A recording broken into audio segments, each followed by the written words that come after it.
ಪ್ರಿಯ ವೀಕ್ಷಕರೇ, ಸೋಲೆ ಗೆಲುವಿನ ಸೋಪಾನ ಅನ್ನೋ ಒಂದು ಮಾತಿದೆ. ಆದರೆ ಸಿನಿಮಾ ರಂಗದಲ್ಲಿ ಸುಮಾರು ಒಂದೂವರೆ ದಶಕದಿಂದ ನಿರಂತರ ಪ್ರಯತ್ನಗಳನ್ನು ಮಾಡ್ತಾನೇ ಇದ್ದಾರೆ.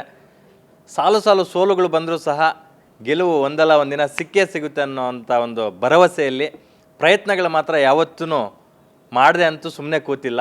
ಅಂತಹ ಒಬ್ಬ ಸಿನಿಮೋತ್ಸಾಹಿ ಮ್ಯಾನ್ ಆಫ್ ಮಲ್ಟಿ ಟ್ಯಾಲೆಂಟ್ ಅಂದರೆ ಈಸ್ ನನ್ ಅದರ್ ದ್ಯಾನ್ ನಮ್ಮ ಕನ್ನಡ ಚಿತ್ರರಂಗದ ಮೋಸ್ಟ್ ಸ್ಟ್ರಗ್ಲಿಂಗ್ ಆ್ಯಕ್ಟರ್ಗಳಲ್ಲಿ ಒಬ್ಬರಾದಂತಹ ಅನೀಶ್ ಅವರಿದ್ದಾರೆ. 35ನೇ ವರ್ಷನೋ 34ನೇ ವರ್ಷನೋ. ಸೊ 34 ವರ್ಷಗಳಲ್ಲಿ ನೀವು ಪಡ್ಕೊಂಡಿದ್ದಕ್ಕಿಂತ ಜಾಸ್ತಿ ಕಳ್ಕೊಂಡಿದ್ದೇ ಜಾಸ್ತಿ. ಸೊ ಏನೆಲ್ಲ ಕಳ್ಕೊಂಡಿದ್ದೀರಾ ಅನಿಸುತ್ತೆ? ನನಗೆ ಕಳ್ಕೊಂಡ್ರೇನಲ್ವ ಎಕ್ಸ್ಪೀರಿಯನ್ಸ್ ಬರೋದು. ಪಡ್ಕೊಳೋದ್ರಲ್ಲಿ ಎಕ್ಸ್ಪೀರಿಯನ್ಸ್ ತುಂಬ ಕಡಿಮೆ ಇದೆ. ಸೊ ಕಳ್ಕೊಳೋದ್ರಲ್ಲಿ ಎಕ್ಸ್ಪೀರಿಯನ್ಸ್ ಜಾಸ್ತಿ ಇದೆ. ಸೊ ಎಕ್ಸ್ಪೀರಿಯನ್ಸ್ ತುಂಬಿಕೊಂಡಿದೆ. ಮೇ ಬಿ ಇಷ್ಟು ಎಕ್ಸ್ಪೀರಿಯನ್ಸ್ ಆದಮೇಲೆ ಸೋ ಕಾಲ್ಡ್ ಸಕ್ಸಸ್ ಬರಬೇಕು ಅಂತ ಬರೆದಿದೆಯೇನೋ ನನಗೆ. ಅಲ್ಲ, ಪ್ರತಿಯೊಬ್ಬ ಕಲಾವಿದನಿಗೂ ನಾನು ಮಾಡಿದಂಥ ಪ್ರತಿ ಸಿನಿಮಾ ಕೂಡ ದೊಡ್ಡ ಮಟ್ಟಕ್ಕೆ ಹಿಟ್ಟಾಗಬೇಕು, ಬಾಕ್ಸ್ ಆಫೀಸಲ್ಲಿ ಚೆನ್ನಾಗಿ ಆಗಬೇಕು ಅನ್ನೋ ಒಂದು ಕನಸಿರುತ್ತೆ.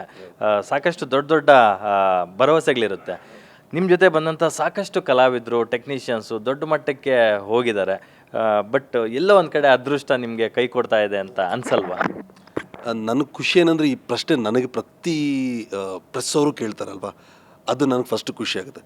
ಅಂದರೆ ಪ್ರತಿ ಪ್ರೆಸ್ ಅವ್ರಿಗೂ ಗೊತ್ತು ಅನೀಶ್ ಆಗಬೇಕು ಅನ್ನೋದು. ನನಗೆ ನಾನು ಆಗಬೇಕು ಅನ್ನೋದು ಅದು ಸೆಕೆಂಡ್. ಪ್ರತಿ ಪ್ರೆಸ್ ಅವರು ಇಲ್ಲ ಅನೀಶ್ ನಿನಗಿದು ಸಿಗ್ತಿಲ್ವಲ್ಲ, ಸಿಗಬೇಕು ಅಂದಾಗ ಓಕೆ ಅದಿದೆ ಮೇ ಬಿ ದ ಡಿಲೇಸ್ ಇದೆ. ಬಟ್ ಇವಾಗ ನೀವು ಅದನ್ನು ನನಗೆ ಕೇಳ್ತಿದ್ದೀರಾ ಅಂದಾಗ ನಿಮಗೆ ಗೊತ್ತು ಅನೀಶ್ ಆಗ್ಬೋದು ಅಂತ. ಆಗೋ ಎಲ್ಲವೂ ಇದೆ ಅನ್ನೋದು ನಿಮ್ಮಲ್ಲಿ ಇರೋದ್ರಿಂದ ನೀವು ಈ ಪ್ರಶ್ನೆ ನನ್ನನ್ನು ಕೇಳ್ತಿದ್ದೀರ. ಸೊ ಆ ನಿಟ್ಟಿನಲ್ಲಿ ಪ್ರಯತ್ನ ಇದೆ, ಆದಷ್ಟು ಬೇಗ ಬರುತ್ತೆ. ಅಲ್ಲ ಏನಂತಂದರೆ ಸಕ್ಸಸ್ ಸಿಗ್ತಾ ಇಲ್ಲ ಅಂತಂದರೆ ಅದಕ್ಕೆ ಸಾಕಷ್ಟು ಕಾರಣಗಳಿರ್ತವೆ. ಈಗ ನಿಮ್ಮಲ್ಲಿ ಟ್ಯಾಲೆಂಟ್ ಇದೆ, ಒಂದು ಕಡೆ ನೀವೇ ಸಿನಿಮಾ ಪ್ರೊಡ್ಯೂಸ್ ಮಾಡಿದ್ದೀರಾ, ನಿರ್ಮಾಪಕರಾಗಿ ಕೂಡ ಗುರುತಿಸ್ಕೊಂಡಿದ್ದೀರಾ. ಮತ್ತೊಂದು ಕಡೆ ಡೆಡಿಕೇಶನ್ ಇದೆ, ಜಿಮ್ಮಲ್ಲಿ ಸಿಕ್ಕಾಪಟ್ಟೆ ವರ್ಕೌಟ್ ಮಾಡ್ತೀರಾ. ಜೊತೆಗೆ ಸಿನಿಮೋತ್ಸಾಹ ನಿಮ್ಮಲ್ಲಿ ದುಪ್ಪಟ್ಟಿದೆ. ಅಂದರೆ ಯಾರಿಗೋ ಒಬ್ರಿಗೊಂದು ಸಿನಿಮಾ ಮಾಡಬೇಕು, ಹೀರೋ ಆಗಬೇಕು ಅನ್ನೋದಕ್ಕಿಂತ ಹೆಚ್ಚಾಗಿ ನಿಮ್ಮಲ್ಲಿ ಸೋತರು ಗೆದ್ದರು ಯಾವಾಗಲೂ ನಾನು ಸಿನಿಮಾ ಮಾಡಬೇಕು ಅಂತ ಕನಸಲ್ಲೂ ಅದನ್ನೇ ಚಡ್ಪಡಿಸ್ತಾ ಇರ್ತೀರಾ. ಇಷ್ಟೆಲ್ಲ ಇದ್ಕೊಂಡು ಅದು ಸಿಗಲಿಲ್ಲ ಅಂದಾಗ ಎಷ್ಟು ಹರ್ಟ್ ಆಗುತ್ತೆ? ಇಲ್ಲ, ನನ್ನ ಹರ್ಟ್ ಆಗೋ ವಿಷಯನೇ ಇಲ್ಲ ನನ್ನಲ್ಲಿ ಯಾವತ್ತು. ನಾನು ಅದನ್ನು ಫೀಲು ಆಗೋದಿಲ್ಲ, ಏನೂ ಆಗೋದಿಲ್ಲ. ಬಟ್ ನನ್ನ ಏನಂದರೆ ಪ್ರತಿ ಸರಿ ಸ್ವಲ್ಪ ಇಂಜರ್ದಾಗೆಲ್ಲ ಓಕೆ ನಾನೇನು ಬೆಟ್ರ್ ಮಾಡ್ಬೋದು ಅನ್ನೋದನ್ನೇ ಕಲಿತಿರ್ತೀನಿ ಅಷ್ಟೇ. ನಾನು ಆ ದೃಷ್ಟಿಕೋನದಲ್ಲಿ ನೋಡ್ತೀನಿ. ಅಫ್ಕೋರ್ಸ್ ಪ್ರತಿ ಸಿನಿಮಾಗಳು ನಾವು ಅಂದ್ಕೊಂಡಿದ್ದು ಮಟ್ಟಕ್ಕಾಗಲಿಲ್ಲ, ಬಟ್ ನಮ್ಮ ರೇಂಜ್ಗೆ ನಾವು ಮತ್ತೆ ಇನ್ನೊಂದು ಸಿನಿಮಾ ಮಾಡೋಷ್ಟು ಮತ್ತೆ ರಿಟರ್ನ್ಸ್ ಬರ್ತಿತ್ತು, ನಾವು ಹಾಕಿರೋ ಬಜೆಟ್ಗಳು ಬರ್ತಿದ್ದಾವೆ, ಅದೆಲ್ಲವೂ ನಿಟ್ಟಿನಲ್ಲಿ ನಮ್ಗೆ ಆಗ್ತಿದೆ. ಬಟ್ ಸೋ ಕಾಲ್ಡ್ ಅದೇನಂತಾರೆ ಆ 10 ಟೈಮ್ಸ್ ಸೌಂಡ್ ಡಬಲ್ ಆ ಎಕ್ಸ್ಟ್ರಾಸ್ ಅದು ಆಗ್ತಿಲ್ಲ. ಸೊ ಅದಕ್ಕೆ ಏನೀಗ ನೆಕ್ಸ್ಟ್ ಏನು ಮಾಡೋಣ, ಇನ್ನೇನೋದು ವೆರೈಟಿ ಕೊಡ, ಅಂದರೆ ಆ ಗುರಿ ಮುಟ್ಟೋವರೆಗೂ ಬಿಡೋದು ಬೇಡ. ಸೊ ಹಾಗಂತ ನನಗೆ ಡೌಟ್ ಇದ್ದರೆ ಹತ್ತಿರ ಕಷ್ಟ. ನಾನು ಎಲ್ಲರಿಗೂ ಹೇಳ್ತೀನಿ ನಾನು ಕರೆಕ್ಟಾಗೇ ಇದ್ದೀನಿ. ಮೇ ಬಿ ಬೇರೆಯವ್ರು ಅದು ಕಾಣಿಸ್ತಿಲ್ಲೇನೋ, ಆ ಕಾಣಿಸೋರ್ಗೂ ನಾನು ಪ್ರಯತ್ನ ಪಡ್ತಾ ಇರ್ತೀನಿ ಅನ್ನೋದು. ಬಟ್ ಈ ಸಲ ಶತಾಯಗತಾಯ ಒಂದು ಗುರ್ತಿಸ್ಕೊಳ್ಳೇಬೇಕು ಅಂತ ಒಂದು ಒಳ್ಳೆ ಸಿನಿಮಾ ಮೂಲಕ ಬರ್ತಾ ಇದ್ದೀರಾ. ನೀವು ಅಭಿ ಮತ್ತು ಮಿಲ್ನಾ ನಾಗರಾಜು ಎಲ್ಲ ಕೊಲಾಬ್ರೇಟ್ ಆಗಿ ಆರಾಮ್ ಅರವಿಂದ್ ಸ್ವಾಮಿ ಮಾಡಿದ್ದೀರಾ. ಬರ್ಡೇಗೆ ಒಂದು ಸಾಂಗ್ ಕೂಡ ರಿಲೀಸ್ ಆಗಿದೆ. ರೀಸೆಂಟಾಗಿ ಮಿಲ್ನಾ ನಾಗರಾಜ್ ಅವ್ರ ಬರ್ಡೇಗೆ ಒಂದು ಕಾನ್ಸೆಪ್ಟ್ ಟೀಸರ್ ಕೂಡ ಬಿಟ್ಟಿದ್ರಿ. ಆ ಕಂಟೆಂಟಲ್ಲೇ ಅನಿಸುತ್ತೆ something is there in this ಅಂತ. ಸೊ ಅಂದರೆ ಈಗ ರೆಗ್ಯುಲರ್ ಪ್ರಮೋಷನ್ ಅಫ್ಕೋರ್ಸ್ ಮಾಡಲೇಬೇಕು, ಅದು ರೆಗ್ಯುಲರ್ ಅನ್ನೋದು ಇದ್ದಿರುತ್ತೆ.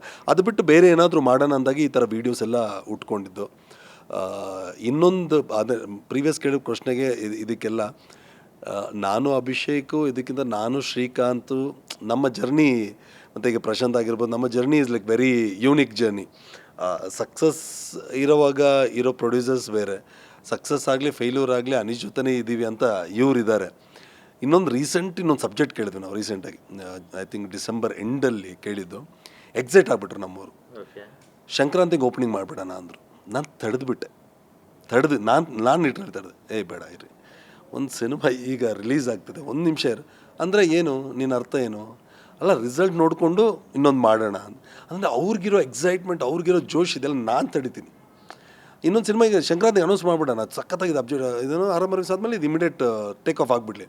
ಇಲ್ಲ ಗುರು, ಇರು ಇದ್ರ ನೋಡೋಣ, ರಿಸಲ್ಟ್ ನೋಡೋಣ, ನಮ್ಗೆ ಎಷ್ಟು ಬರುತ್ತೆ ನೋಡೋಣ ಎಲ್ಲವೂ. ಅಂದರೆ ಶ್ರೀಕಾಂತ್ ಒಂದೇ ಮಾತು, ಅಂದರೆ ಈ ರಿಸಲ್ಟ್ ಏನಾದ್ರು ಹೆಚ್ಚು ಕಡಿಮೆ ಆದರೆ ನಾವು ಮಾಡಲ್ವಾ, ಅವೆಲ್ಲ ಬೇಡ, ಏನೋ ಓಡಿಯೋವರೆಗೂ ಮಾಡ್ತಾ ಇರೋದೆ. ಅಂದರೆ ನನ್ನಲ್ಲೇ ಅಷ್ಟೇ ಅಲ್ಲ, ನನ್ನ ಸುತ್ತಮುತ್ತ ಇರೋ ನನ್ನ ಫ್ರೆಂಡ್ಸು ಅದೇ ಜೋಶಲ್ಲಿದ್ದಾರೆ. ಅಂದರೆ ಒಂದು ನಂಬಿದ್ದೀವಿ, ಆ ನಂಬಿಕೆನ ಸುಳ್ಳಾಗೋದಕ್ಕೆ ಬಿಡೋದಕ್ಕೆ ನಾನಾಗಿರ್ಬೋದು, ಇಲ್ಲ ನನ್ನ ಟೀಮ್ ಆಗಿರೋದು ಯಾವತ್ತು ಮೇ ಬಿ ಅದಿವತ್ತು ಅಂದರೆ ರೀಚ್ ವೈಸ್ ಇವತ್ತು ₹1 ಆದರೆ ನಾಳೆ ₹2 ಆಗ್ತಿದೆ ನಮ್ಮ ಬಿಸ್ನೆಸ್ಸು. ಇಲ್ಲದೆ ಮತ್ತೊಂದು ಮೇ ಬಿ ಅದು ಸ್ಲೋ ಆಗಿ ಆಗ್ತಿದೆ. ಬಟ್ ಎಂಡ್ ರಿಸಲ್ಟ್ ಏನು ಅಂತ ನನ್ನ ಒಳಗಡೆ ನನಗೆ ಗೊತ್ತದು.